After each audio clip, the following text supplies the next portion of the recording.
How many of you have gone online lately only to be totally confused with the ins and outs of car rentals? I know we have. We're traveling around the world and quite regularly rent a vehicle. We have had good, bad, and absolutely terrible experiences. We're in the middle of the terrible one right now. We have also heard absolute horror stories from others. Today, we're going to share with you the do's and the don'ts of car rentals. And hopefully this will help you from having a holiday ruined from a bad one. So this is the big decision now. This is the tow truck. And as you can see, not very... So let's get right into it. Up until COVID, the cost of renting a vehicle was quite reasonable. That's all changed. So it now makes shopping around all that more important. And there's never been more choices. Today, you have all the big name companies with hundreds of newer small ones opening up every day. And then there's the alternative companies like Turo, Getaround, and Lyft. These are the Airbnbs of car rental. It is usually just individuals trying to make a few extra bucks. Sometimes you can find substantial savings here. Another nice feature with alternative rentals is you can sometimes arrange for them to deliver the car directly to you. This is usually at an added cost though. This has worked out very well for us in the past. Usually we just get rapid transit downtown from the airport. And once we're in the city, we found it is cheaper just to use public transit or ride-hailing apps.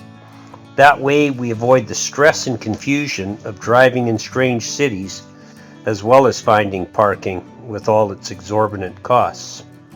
And then when we're ready to leave the city, we have our car delivered to us at the hotel, and boom, off we go.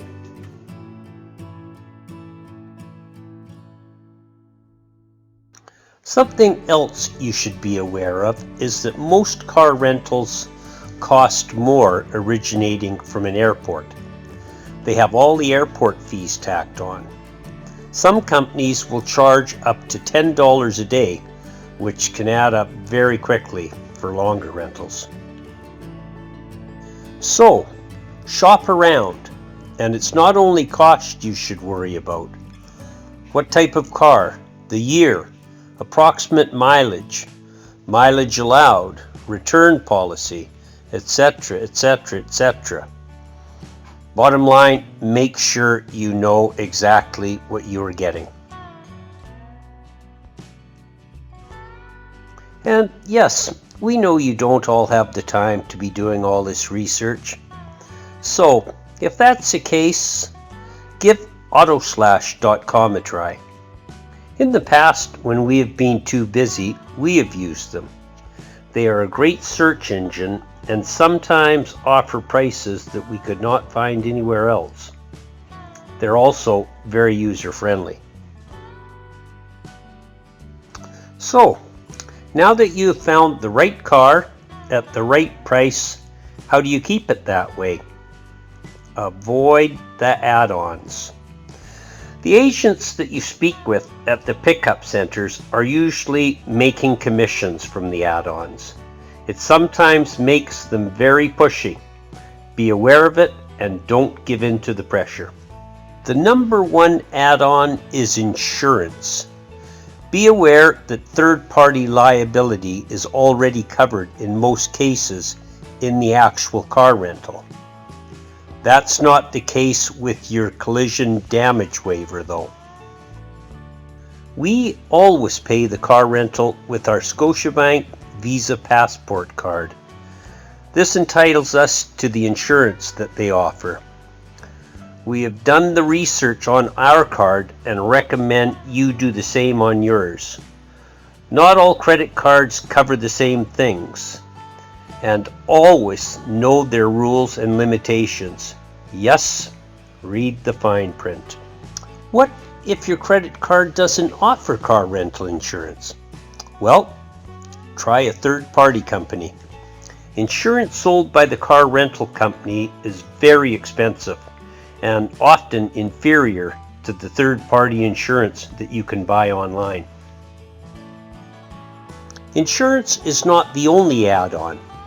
They also offer GPS, satellite radio, child car seats, snow chains, etc., etc., etc.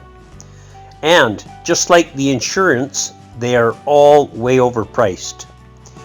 It is usually priced per day, so for your longer rentals, it can really add up quickly. Do your math.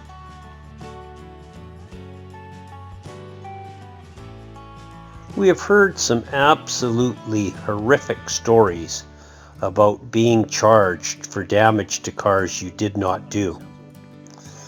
Before you leave the car rental agency, do a video of the whole car, noting every little scratch and nick. And don't forget to film underneath the front bumper where people roll up on high curbs. Just about every car you rent is going to have existing damage here already. When you return the car, ensure that it is signed off as good, and make sure you get a copy stating such and hang on to it. And never return the car dirty. There have been cases of people charged hundreds of dollars for cleaning costs. One case where friends of ours left a couple empty water bottles in the car, they were charged a full cleaning fee. A few other things to consider when renting a vehicle are you can always get huge savings with longer rentals.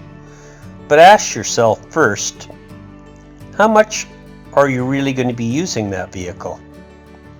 And as we mentioned earlier, we never use a car in the cities. And in a lot of countries, transportation is very, very affordable. One other thing to remember is when you pick up the car, you are usually tired after a long trip, and we're returning it, usually in a rush to get to where you're going.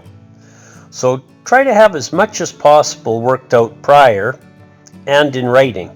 This usually makes the process much more comfortable as well as affordable. And as always, please remember to subscribe, like, and share. You can also follow us on Facebook, Instagram, and LinkedIn.